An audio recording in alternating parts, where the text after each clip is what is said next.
What's going on, guys? It's James here with Emergency Broadcast Channel, and I have an emergency alert for Tuesday, April 16th, 2024. I'm coming to you live at 7:20 p.m. Eastern Time with urgent updates on the rapidly deteriorating situation between Iran and Israel. Things are escalating by the hour towards potential all-out conflict in the region. Earlier today, Israel's top security cabinet, known as the War Cabinet, convened for the fifth time since Iran's barrage of missile strikes against Israeli territory this past Saturday. And in this latest meeting, they have officially approved plans for retaliatory strikes against Iran, according to reports from Israeli media outlets like Can News. A counterstrike is imminent at this point. From what we're hearing, most of the key decision makers in the War Cabinet believe Israel must carry out this retaliatory operation as soon as possible, like within hours or days. There were some disagreements over the exact timing and scale. Ministers like Benny Gantz and Yoav Gallant wanted to wait to coordinate with regional allies first. But ultimately, there was consensus that a strong Israeli response against Iran is absolutely necessary and can't be delayed, so this is massive, guys. We could potentially be witnessing the opening salvos of a new Israeli-Iranian war by tonight or in the next few days at the latest. I'll be live streaming constant coverage as this all unfolds because the situation is just that explosive right now. The IDF has finalized their battle plans for striking Iranian forces and proxies. They're just holding off on executing for the time being. Meanwhile, reports are coming in that Iran has kicked out all UN nuclear inspectors, barring them from accessing any of their nuclear facilities under the pretense of security purposes. That's a major red flag that Iran is solidifying their defenses in anticipation of potential Israeli strikes on their nuclear program. The head of the IAEA came out yesterday saying he fears this expulsion means Israel will definitely target and try to damage Iran's nuclear sites. It seems that's precisely what the Israelis are preparing to do. Iran has already threatened massive retaliation if Israel conducts any offensive.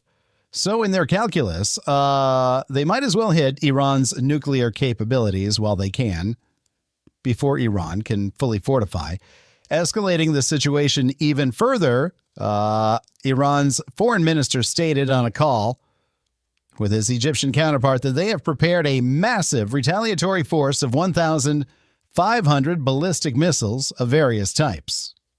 These are primed and ready to launch towards Israel over a 72-hour period if Israel attacks Iranian soil directly. So with such an immense missile threat looming, it seems Israel's first objective is going to be taking out as many of those Iranian ballistic missile sites, storage depots, and launch platforms as possible to degrade their retaliatory capabilities. Only after degrading those missile forces will they likely move on to striking the nuclear facilities themselves.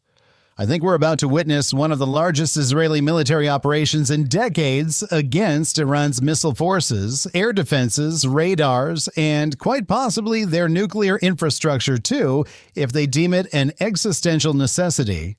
This isn't going to be some limited skirmish, guys. Israeli officials were quoted yesterday saying that they may need to strike deep inside Iran at facilities that could critically cripple the regime. American officials told NBC News that an Israeli response against Iran could initiate at literally any moment now. Prime Minister Netanyahu has been reaching out to allied leaders like Britain's Rishi Sunak, but he's rejected talks with several others since those Iranian strikes over the weekend. Signaling diplomacy has hit a dead end. The president of Iran, Ebrahim Raisi, warned this morning in talks with Qatar that Iran will react massively, widely, and painfully to any offensive act by Israel against their interests. Geez, even British airline EasyJet is suspending all flights to Israel until late October due to the volatility of this situation, spiraling into an extended regional war. There are also disturbing reports that Russia may transfer fighter jets and surface-to-air missile systems to Iran to help bolster their defenses against any potential U.S. or Israeli strikes. This comes just a day after claims that Russia's defense minister secretly told Iran they would back them up and retaliate if the U.S. or Israel launched attacks. All right, guys, that's where we stand. It's a seriously intense situation and things could escalate quickly, so make sure you stay tuned.